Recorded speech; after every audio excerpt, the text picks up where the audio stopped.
মহাভাৰতৰ কথা কৰিব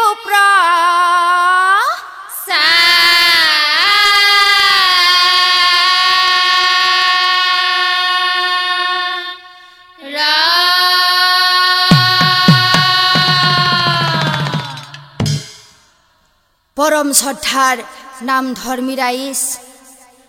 পঞ্চ পাণ্ডৱৰ কনিষ্ঠ ভাতৃ সহদেৱ কিয় ত্ৰিকালদৰ্শী আছিল এই বিশ্ব ব্ৰহ্মাণ্ডৰ কথা জানিও বৰ্তমানৰ কথা জানিও আৰু ভূত ভৱিষ্যতৰ কথা সকলোবোৰ জানিও শুনিও কিন্তু কিয় গোপনে ৰাখিছিল আৰু এই কথা জানিবলৈ হলে আমি পাণ্ডু ৰজাৰ জীৱন কাহিনী জানিব লাগিব আহকচোন ৰাইজসকল সেই পাণ্ডু ৰজানো কোন আছিল এক কুৰু বংশে ৰজা আছিল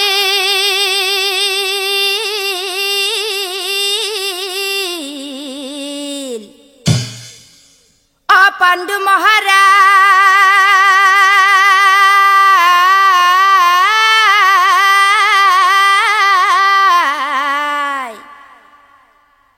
যুদ্ধ কৰি পাণ্ডু ৰজাই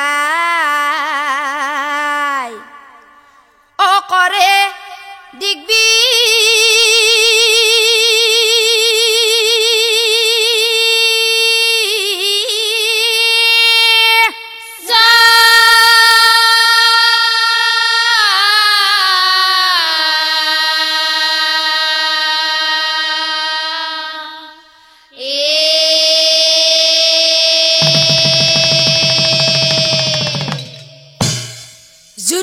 জয় কৰি পাণ্ডু ৰজাই ৬১ ৰজা হয় আৰু তাৰ পিছত ৰজাই কি কৰিলে এই অন্ধ ঠিতা ৰাষ্ট্ৰক ৰাজ্যভাৰ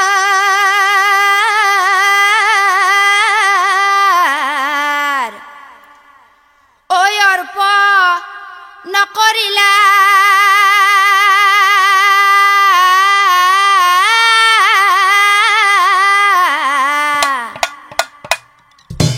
আৰু তাৰ পিছত ৰজাই দুই ভাৰ্যা মাদ্ৰী দেৱী আৰু কুন্তী দেৱী দুই ভাৰ্যাক সংগে লৈ বনে চলি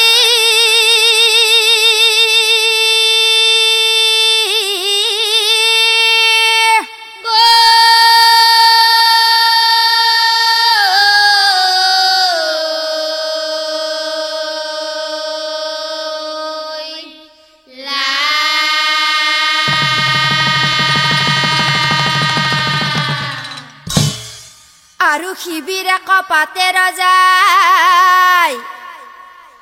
বনৰ মাজত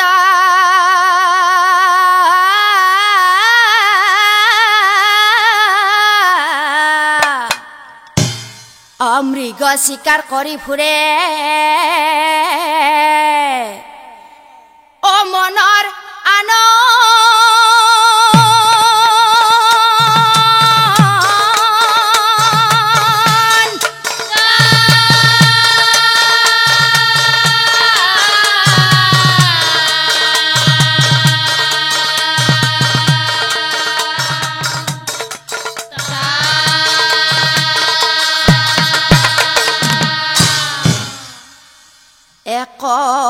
একদিনা পাণ্ডু ৰজাই হাতে ধনু লৈ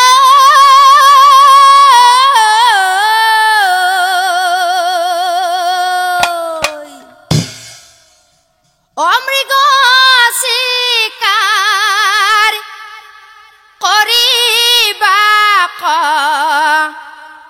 বনে চলি যায়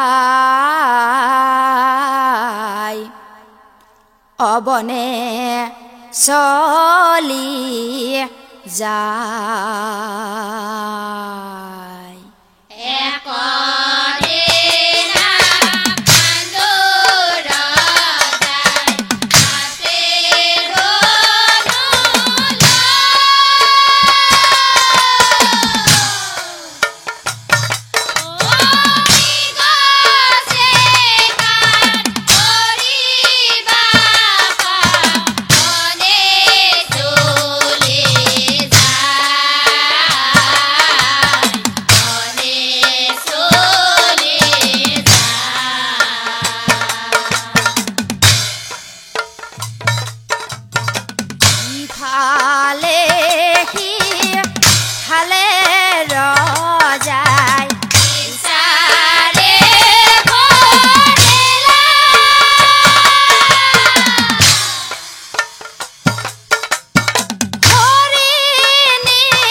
হৰিণ গোট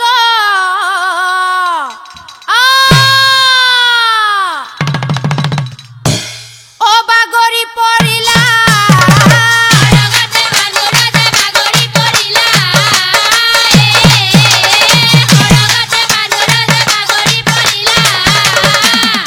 লগে লগে হরিণ গছে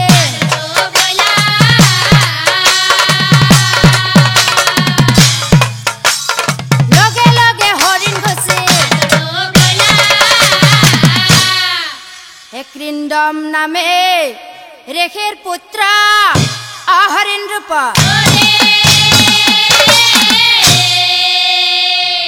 হরিণের লগতেও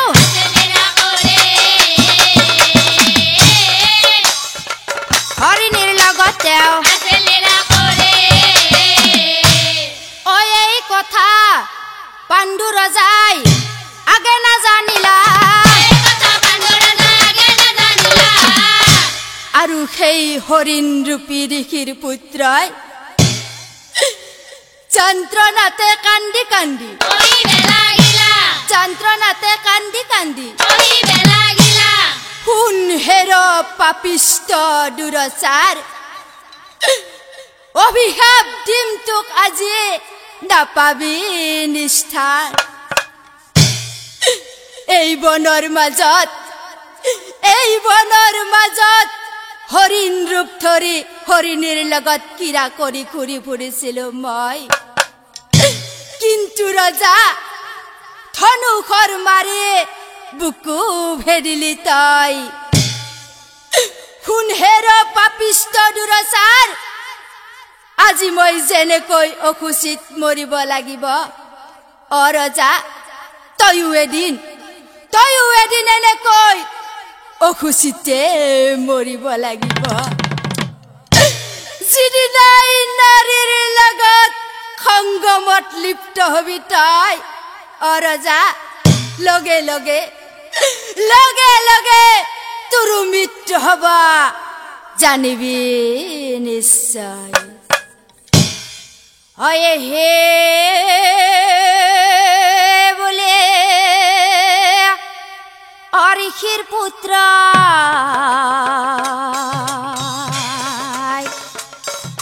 অজমঘ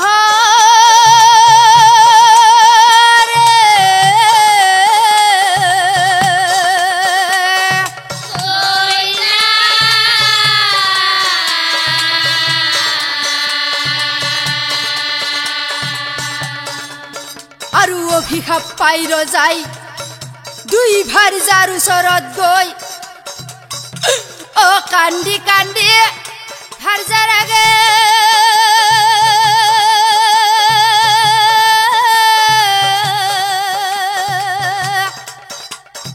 কহিবে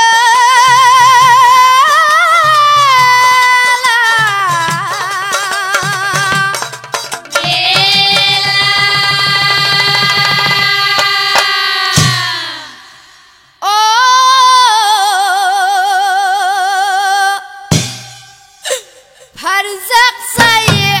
পাণ্ডু ৰজাই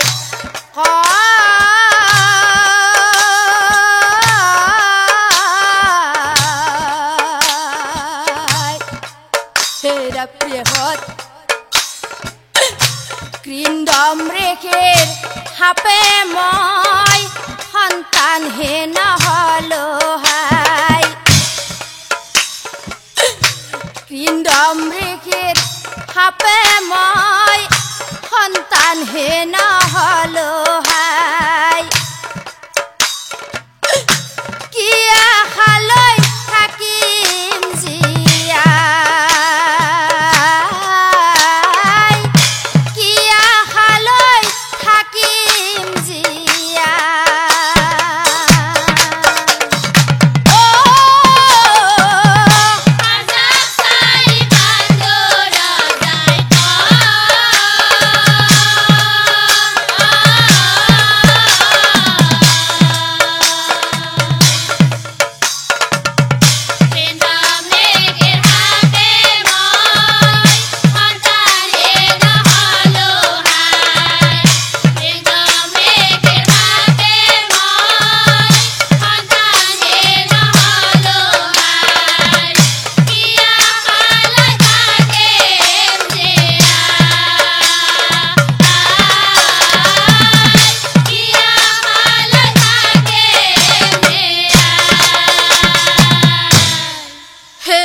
প্ৰিয়হত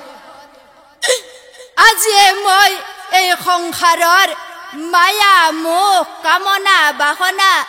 সকলোবোৰ পৰিত্যাগ কৰিলো আজি মই সন্ন্যাস ৰূপ ধাৰণ কৰিম প্ৰথমতে পৃথিৱী ভ্ৰমণ কৰিম তাৰ পিছত তপস্যা কৰি জীৱন ত্যাগ কৰিম গতিকে প্ৰিয়হত তোমালোকে হস্তিনালৈ যোৱা প্ৰিয়হত তাতে গৈ তোমালোকে সুখে সন্তোষে থাকা প্ৰিয়হত সুখে সন্তোষে থাকা কি হে স্বামীৰ কথাত দুই ভাৰ্যা অমৰ মাহত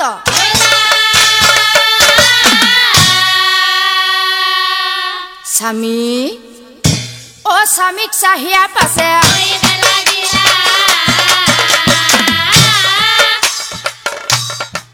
স্বামীক চাহিয়া পাছে অকৈত এৰি যোৱা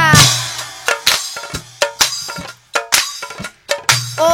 প্ৰাণ স্বামী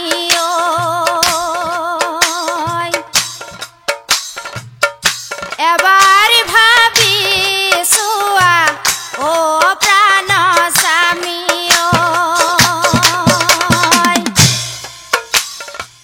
তুমি অবিহনে থাকিব নোৱাৰো অনুৱাৰো থাকিব স্বামী তোমাক এৰি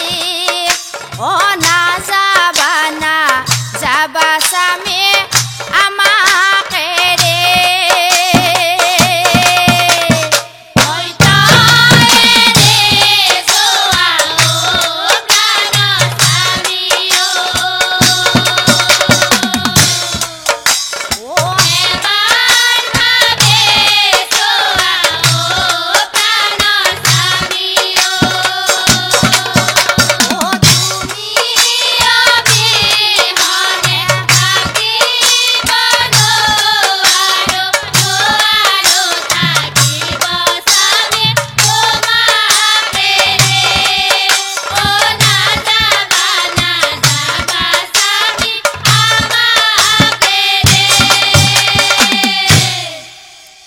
হে ভাৰ্যাৰ কথাত পাণ্ডু ৰজাই অনিৰুপায় দুই ভাৰ্যাক চাই পাছে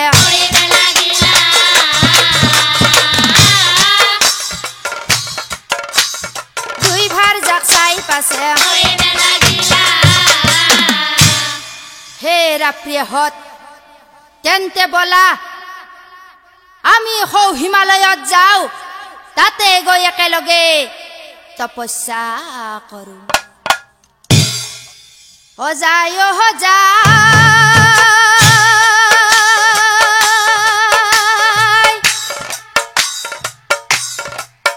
পাণ্ডু ৰাজা যায়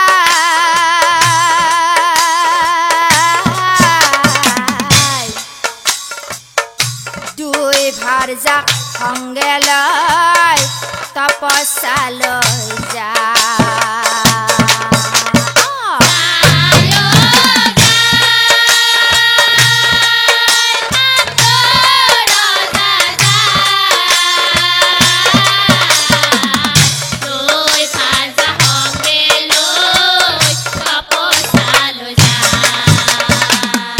কত বেলি যায় পাছে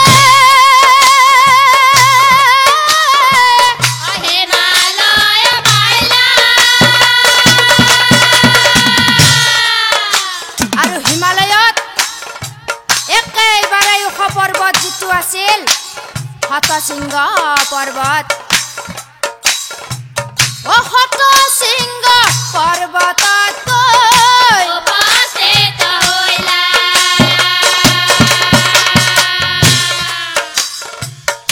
দেখিলাম তাক সেই স্থানে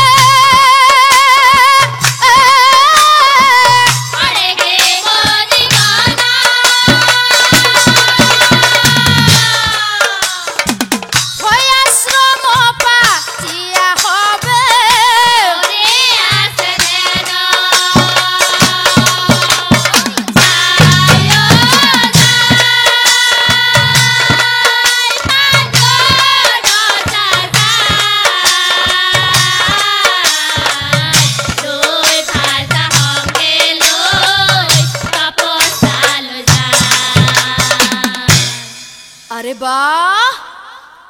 হৈ এইবোৰ দেখি তিনিজনৰ ঐ আনন্দমী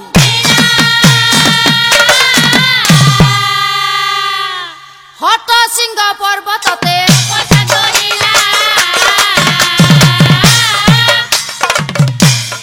হতশৃঙ্গ পৰ্বততে ঐ ওম নমো নাৰায়ণ নমো নাৰায়ণ ওম নমো নাৰায়ণ নমো নাৰায়ণ কাকুতি কৰিছো প্ৰভু অ তোমাৰ শৰণ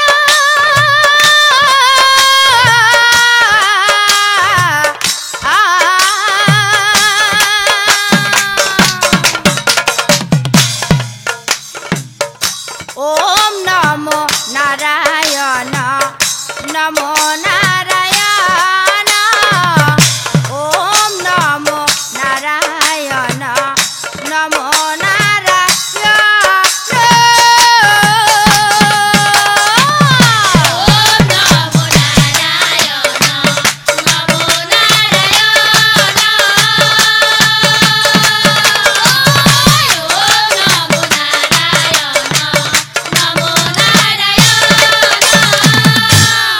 কত দিনে তপস্যাত সিদ্ধি লাভ কৰিলা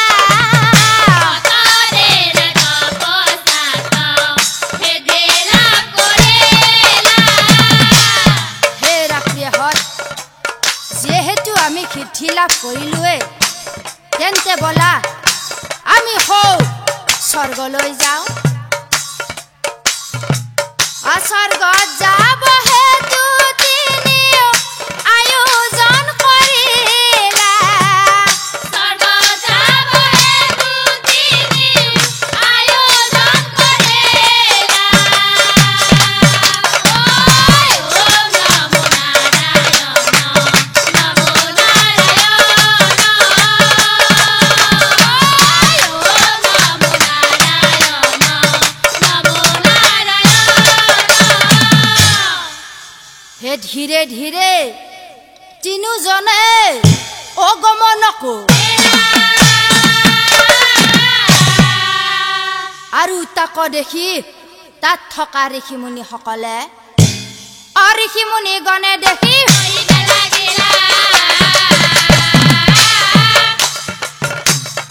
ঋষিমুনিগণে দেখি হেৰৈ বোপাহঁত কোন তোমালোক আৰু এই পথেৰে কলৈ যাব খুজিছা তেতিয়া পাণ্ডু ৰজাই কৈছিল কি কৈছিল গুৰুদেৱ গুৰুদেৱ হে কুৰুবংশে জন্মিছো মই ও পাণ্ডু মোৰ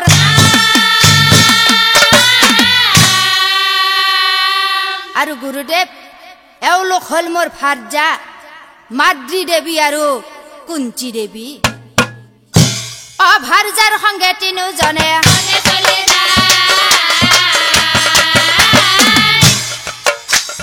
ভাৰ্যাৰ সংগে তিনিজনে নিজ কৰ্ম দুখে গুৰু সন্তান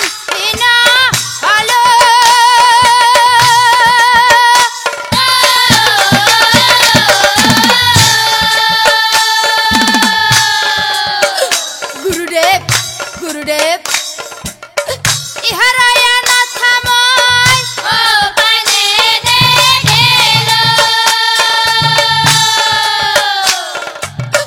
ইহাৰায়া নাথাময়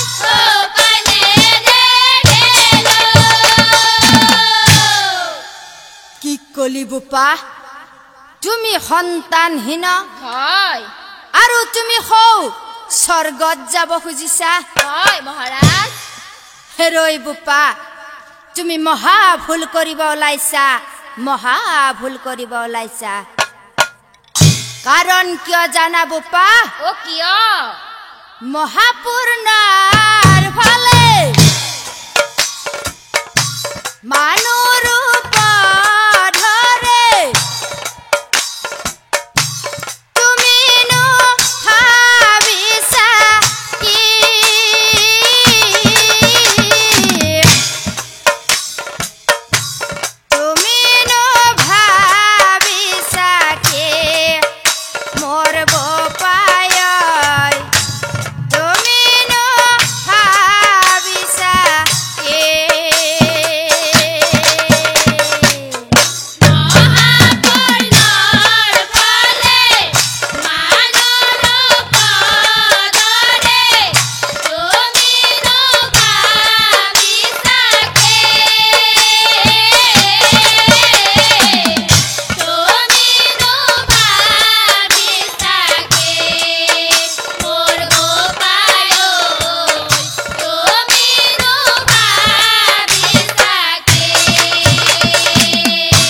ৰই বোপা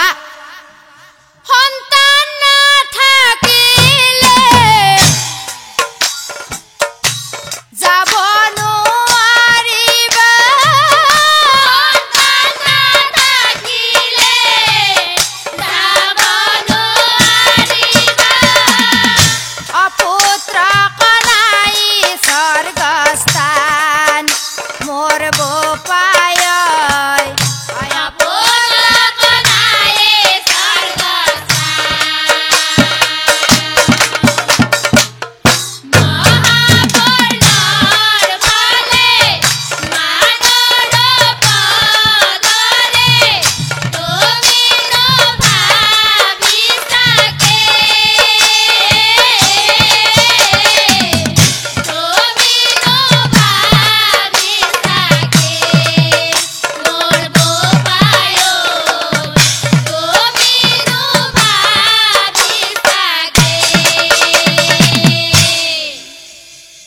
গুৰুদেৱ তাৰ মানে গুৰুদেৱ আমি স্বৰ্গলৈ যাব নোৱাৰিম নোৱাৰিবা তেনেহলে আমি এতিয়া কি কৰিম গুৰুদেৱ আমাক এটা উপায় দিয়ক গুৰুদেৱ আমাক এটা উপায় দিয়ক যেতিয়া ঋষি মুনিসকলে কৈছিল হে বাছা হে দিব্য চকুৰে বাছা দেখিলো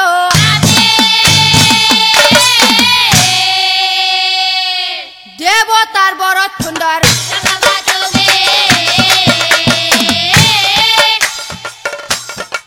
দেৱতাৰ বৰত সুন্দৰ মহা শক্তিশালী হব তোমাৰ পুত্ৰগণ জ্ঞানে বুদ্ধি হব সিহঁত কি কলে গুৰুদেৱ তাৰ মানে গুৰুদেৱ মই সন্তানৰ পিতৃ হব পাৰিম পাৰিবা তাৰ মানে গুৰুদেৱ আমি স্বৰ্গলৈ যাব পাৰিম পাৰিবা পাৰিবা অ কথা শুনি পাণ্ডু ৰজাৰ ঐ আনন্দ মিলিলে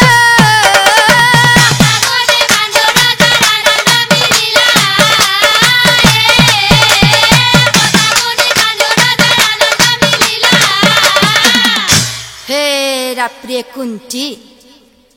কুন্তিক চাহিয়া পাছে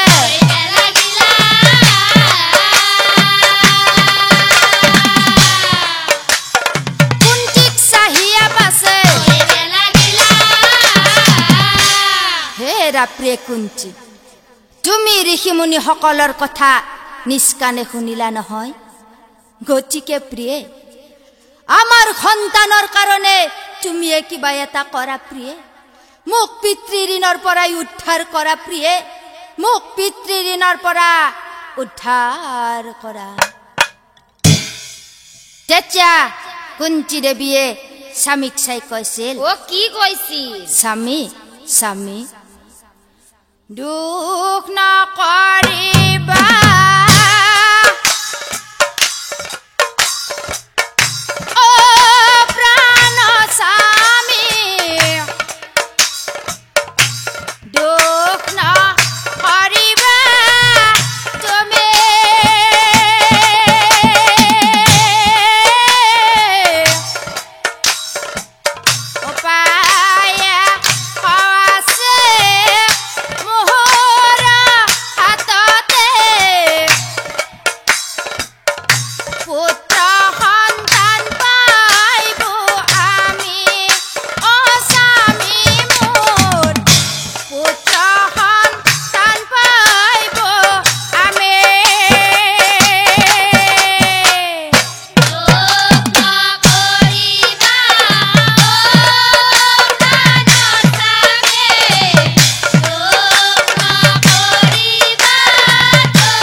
মোৰ সেৱা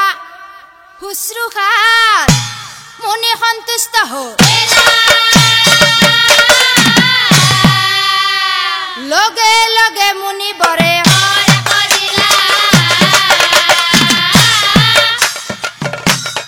লগে লগে মুনিবৰে স্বামী মোক দুৰ্বাসা মুনিয়ে কি বৰ দিছিলে জানা স্বামী মোক দুৰ্বাসা মুনিয়ে এক মন্ত্ৰ বৰ দিছিলে আৰু মই মন্ত্ৰটো পাঠ কৰি যিজন দেৱতাকে স্মৰণ কৰিম তেওঁৱে লগে লগে আহি মোৰ ওচৰত দেখা দিব আৰু মই জীৱৰ মাগো তাকে দিব গতিকে কওক স্বামী আমি কোন দেৱতাৰ পৰাই পুত্ৰ বৰ মাগো তেতিয়া পাণ্ডু ৰজাই কৈছিল কি কৈছিল হে প্ৰিয়ে কুন্তি মানুহে যাগ যজ্ঞ পূজা পাতল আনকি বহুত বছৰ তপস্যা কৰিও দেৱতাৰ পৰাই বৰ লাভ কৰিব পৰা নাই এই বৰ দেখোন তোমাৰ হাততে আছে গতিকে প্ৰিয়ে শুভ কাম কৰাত কোনো পলম নাই প্ৰিয়ে কোনো পলম নাই গতিকে প্ৰিয়ে তুমি এটা কাম কৰা ও কি কাম হে ধৰ্ম হৈছে শ্ৰেষ্ঠ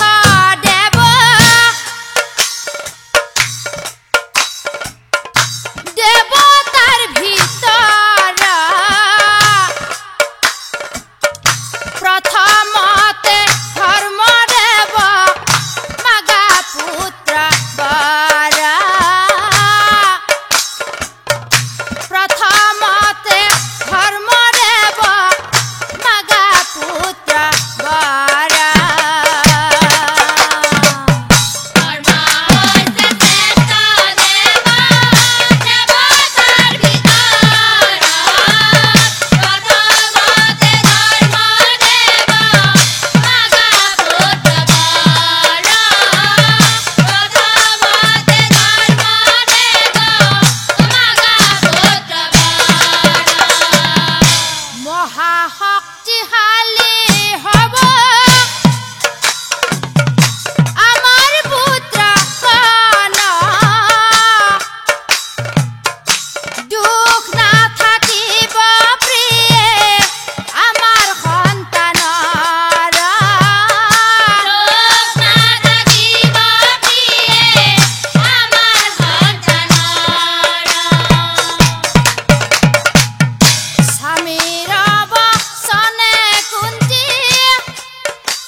ধৰ্মৰ বৰত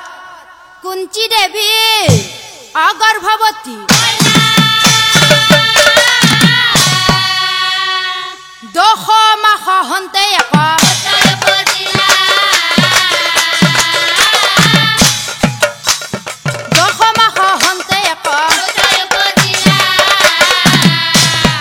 পৰম শ্ৰদ্ধাৰ নাম ধৰ্মী ৰাইজ এনেকৈ কুন্তি দেৱীয়ে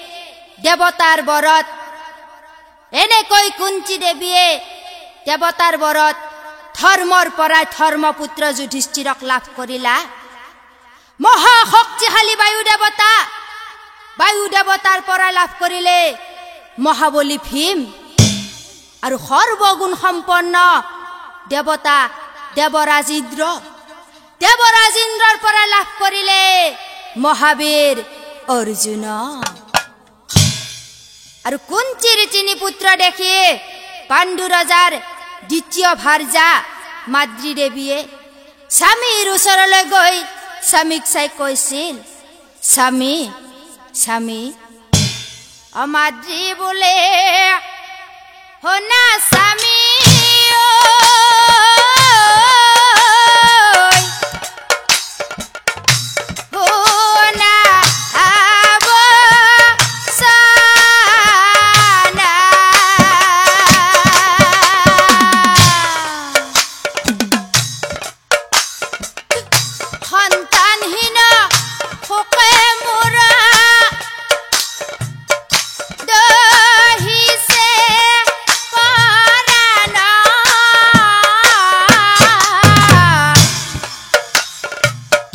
কেনে কইন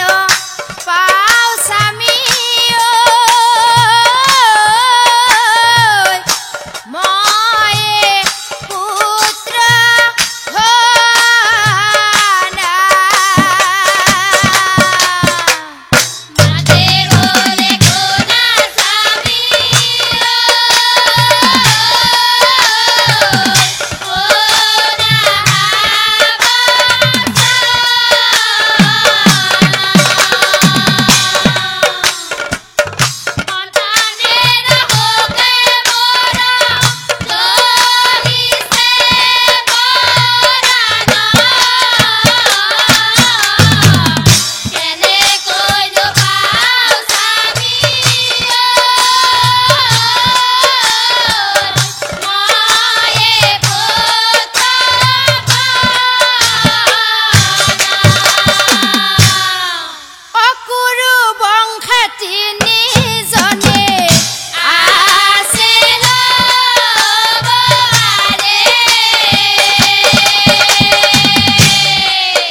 স্বামী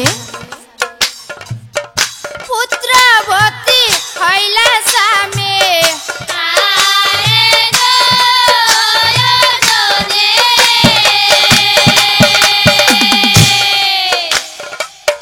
অদেৱৰ বৰে কুন্তী দেৱীয়ে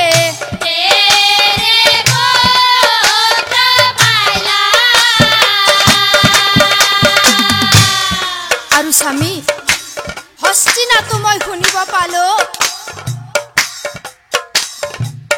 অ গান্ধাৰীৰো এশ পুত্ৰৰ জননী হৈলা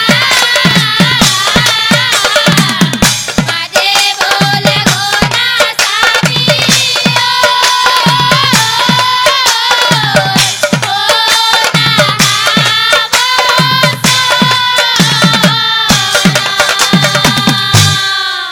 স্বামী হে কুন্তী যদি মন্ত্ৰটো মোক মৰম কৰি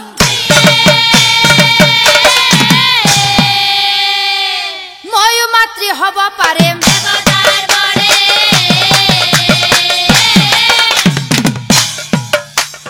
ময়ো মাতৃ হ'ব পাৰিম মাতৃৰ কথাত পাণ্ডু ৰজাই কুন্তীৰ কাষে গলা আদি অন্তৰ্গত কথা তেতিয়া কুন্তী দেৱীয়ে স্বামীক চাই কৈছিল, কি কৈছিল? স্বামী স্বামী মই মাদ্ৰীক মন্ত্ৰটো দিব পাৰিম, কিন্তু স্বামী মোৰ এটা চৰ্ত আছে, মই এবাৰৰ কাৰণেহে মাদ্ৰীক মন্ত্ৰটো দিব পাৰিম। স্বামীৰ বচনে এবাৰৰ কাৰণে স্বামীৰ বচনে এবাৰৰ কাৰণে মাতৃ গুপ্ত মন্ত্ৰ দিলে মাতৃ গুপ্ত মন্ত্ৰ দিলা মন্ত্ৰ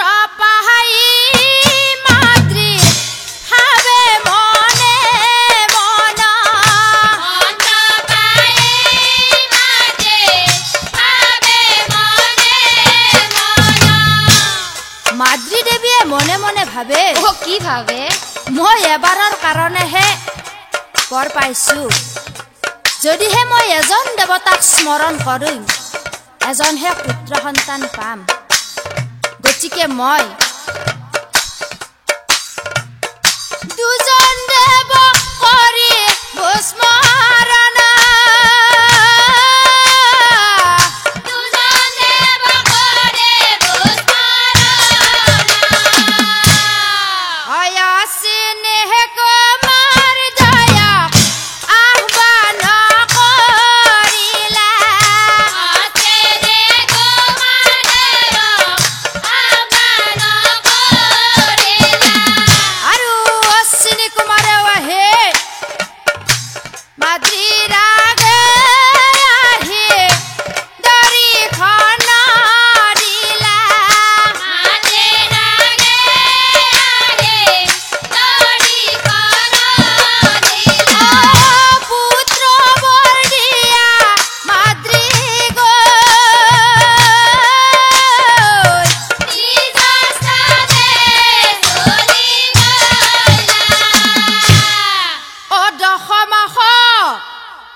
নকুল সহদেৱ নাম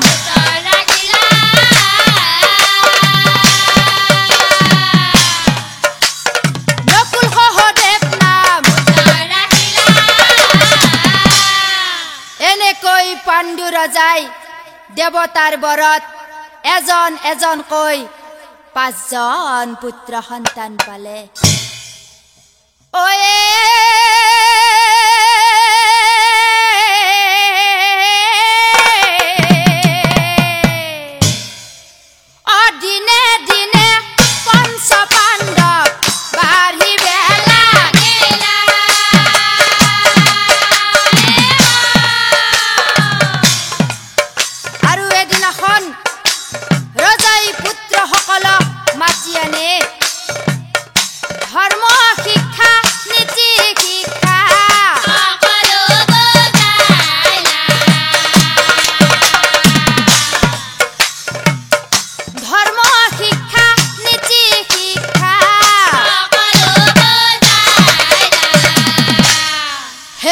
বাসাহত তোমালোকে এতিয়া ডাঙৰ হলা, মই আজি তোমালোকক কিছুমান নীতি শিক্ষা দি যাম, গতিকে তোমালোকে ভালদৰে শুনি যাবা। ৰজাই বোলে বাসাহত কওঁ শুনা মই বাসা কওঁ শুনা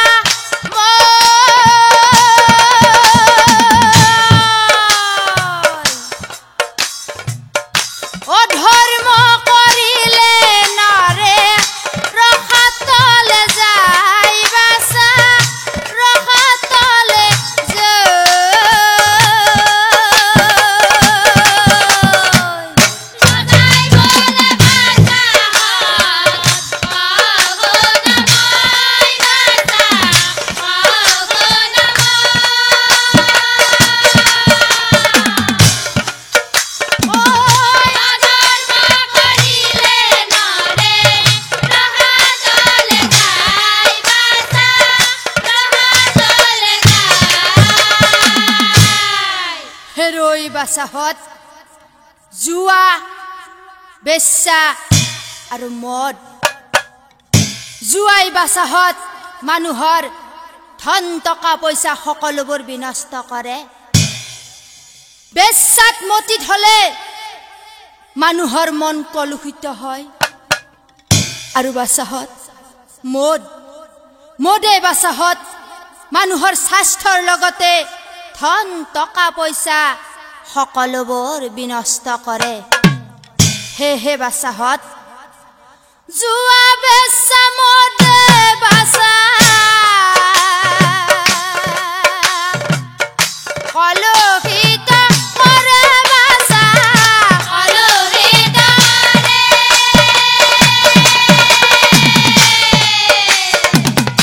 মহাপাপ জীৱ দেহা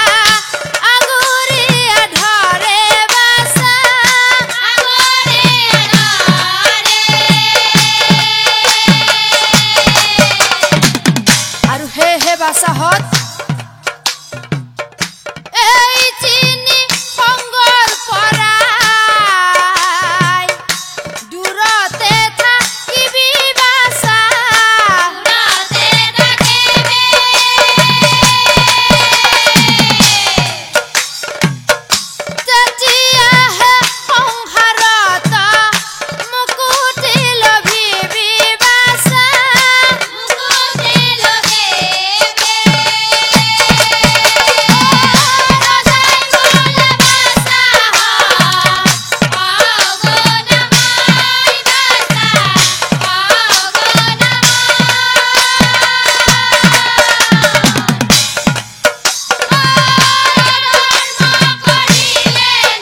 বাছাহত এ পাপৰ আৰ্জিত ফল সকলোৱে খায় কৰ্তাইহে মাথো ইয়াৰ কুফল পায় পৰৰ ধন দেখি যিয়ে জহি খহি মৰে পৰকালে অন্ধ হৈ সিটো জন্ম ধৰে পিতৃ মাতৃ ঋণ শিকুই খুজিব নোৱাৰে চিৰকালে ঋণী হৈ থাকে নিৰন্তৰে সেই পিতৃ মাতৃক যিয়ে নকৰে পালন সিটো জনে কৰে জানা নৰক গমন আৰু বাছাহত যি পুত্ৰই পিতৃৰ বাবে পৰিচিত হয় সেই পুত্ৰৰ জীৱনত বাছাহত কোনো মূল্য নাই আৰু বাছাহত যি পিতৃয়ে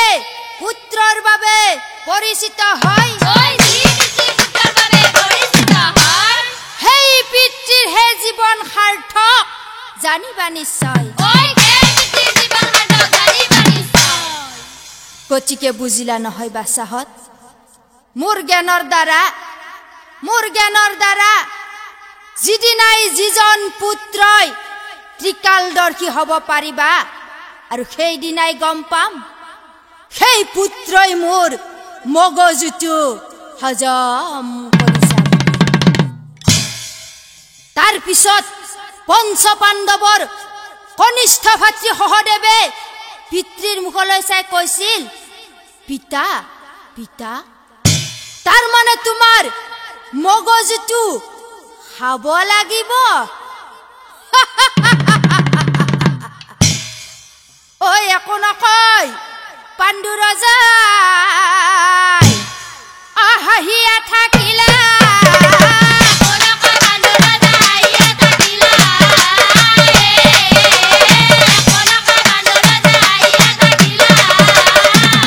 কিন্তু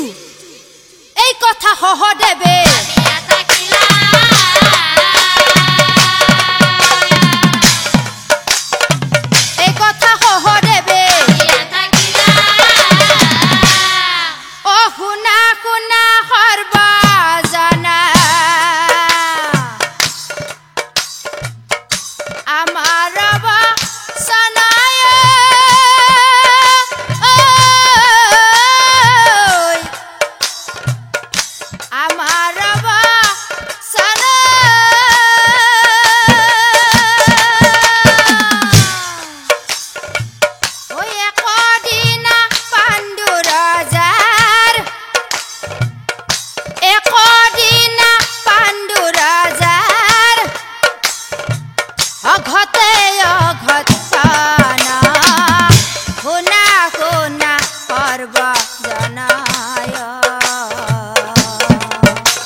উদ্দাউল হইলা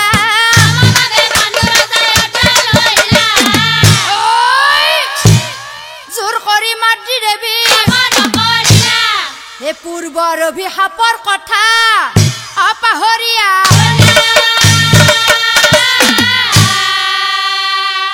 লগে লগে বনৰ মাজত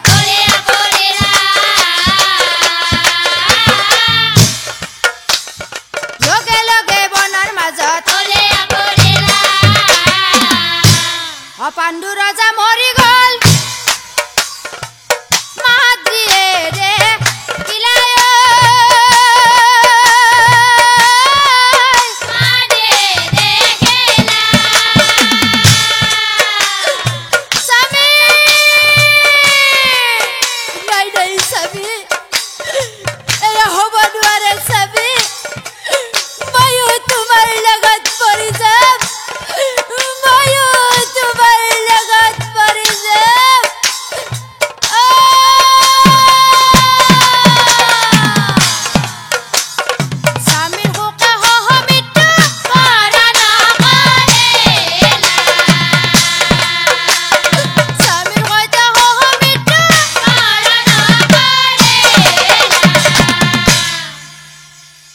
কথা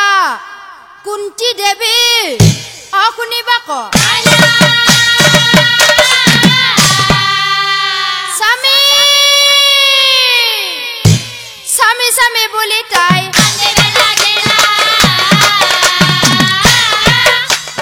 স্বামী স্বামী বুলি তাই কৈতা গছি গলা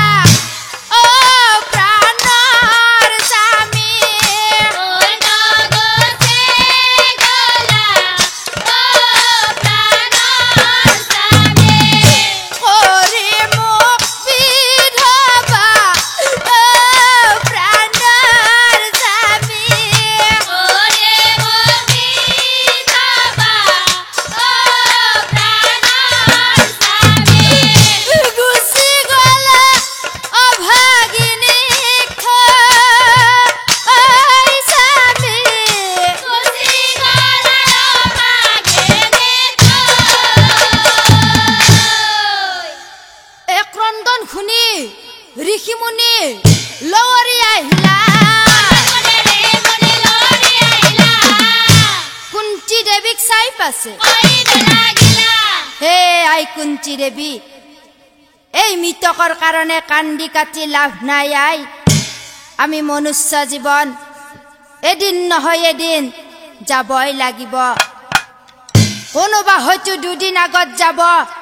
কোনোবা হয়তো দুদিন পিছত যাব গতিকে আই সকলোৱে যাবই লাগিব হয় আই গতিকে আই তুমি এই সৰু সৰু পুত্ৰসকলক লৈ এই শতশৃংগ পৰ্বতৰ ওপৰত কেনেকৈ থাকিবা বলাও আই তোমাক আমি হস্তিনালৈ লৈ যাওঁ তাতে গৈ থৈ আহো হে ঋষিমুনিৰ কথাত কুন্তি আই অনুমতি আৰু ঋষিমুনি সকলেও আমাৰ হাৰুটি কান্ধত লৈ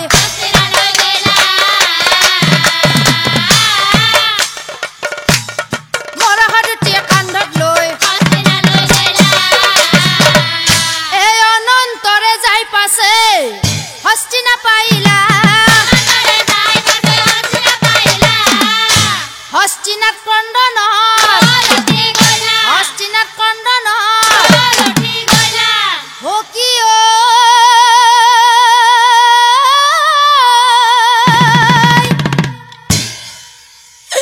কান্দে ধিতা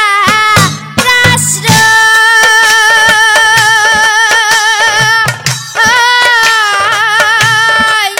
হে ভাই তই আমাক এৰি থৈ ক'ত গুচি গলি ভাই তই আমাক এৰি থৈ ক'ত গুচি গলি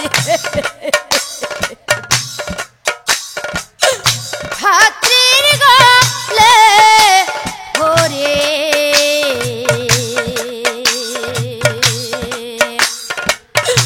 কৈতা গলে আমাক এৰি হৰিয়ে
কাটি থাকিলে নহব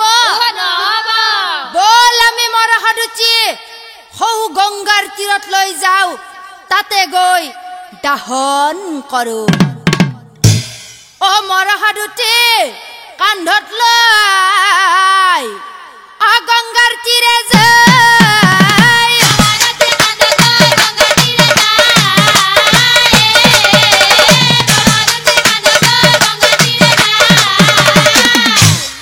সীতা সজাই পাণ্ডৱ বনে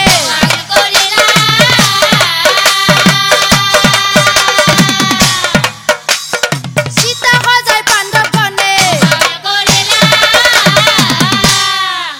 এ সীতা জ্বলাই সকলোৱে আঘৰা ঘৰি কিন্তু পঞ্চ পাণ্ডৱে কিন্তু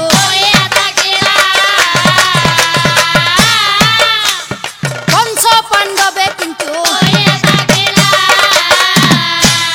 আৰু তেতিয়াই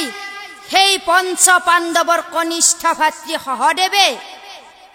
সেই পিতৃয়ে কোৱা কথাষাৰি লৈ মনত পেলাই আছিল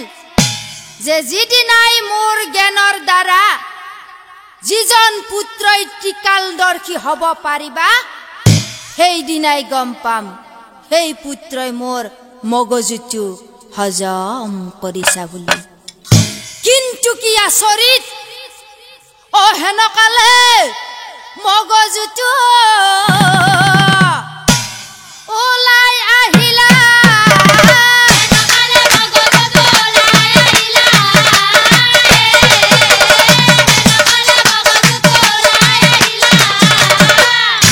হাতত লৈ সহদেৱে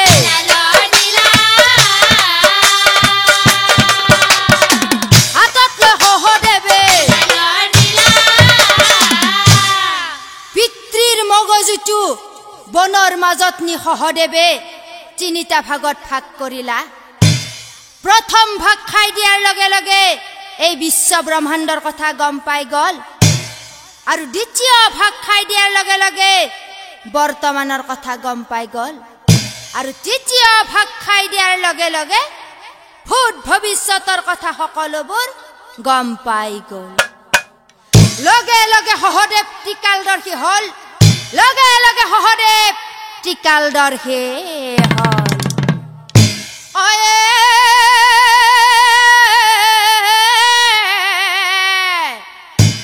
এই কথা মথুৰাত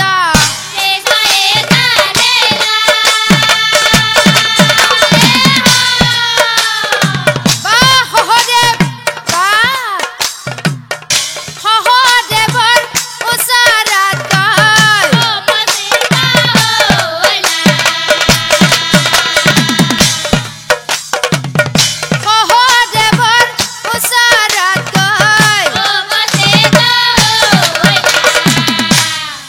সহদেৱ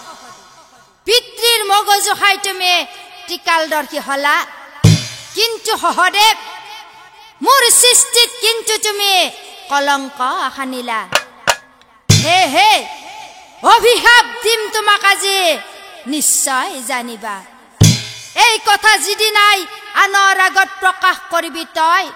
অ সহদেৱ লগে লগে লগে লগে তোৰ মুণ্ড কাটি 1000 ভাগত খণ্ডিত কৰিম নিশ্চয় জানিবা পৰম শ্ৰদ্ধাৰ নাম ধৰ্মী ৰাইজ পিতৃৰ মগজু খাই সহদেৱ ত্ৰিকালদৰ্শী হল এই বিশ্ব ব্ৰহ্মাণ্ডৰ কথা জানিও বৰ্তমানৰ কথা জানিও আৰু ভূত ভৱিষ্যতৰ কথা সকলোবোৰ জানিও শুনেও কিন্তু শ্ৰী কৃষ্ণৰ অভিশাপত এই কথা গোপনে ৰাখিব লগা হল